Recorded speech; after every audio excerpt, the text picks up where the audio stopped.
Di samping saya ada proses pembuatan kulit risol dengan omset sekitar 50 sampai 70 juta per bulan. Apakah resepnya? Mungkin kita belum mengetahui, mari kita tanya-tanya pada ibu dan bapak ini. Pak, Untuk saya, senyum adalah bagian penting dalam kehidupan kita. apa resepnya untuk supaya kita dapat omset 50 sampai 70 juta per bulan, Pak? Resepnya turun temurun ya dek ya. Cara membuatnya kita cunangkan ini ke sini ha, diciritkan. Lalu kita taruh di kompor ya. Tapi ini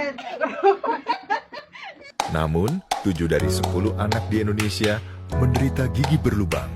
Oke guys, mungkin sekian dulu ya resep 50 juta per bulannya. Sekarang tahu kan sih gimana sama hasilnya? Kita harus tertawa bahagia. Jangan lupa senyum. Itulah sebabnya penting untuk membiasakan diri menyikat gigi pagi dan malam.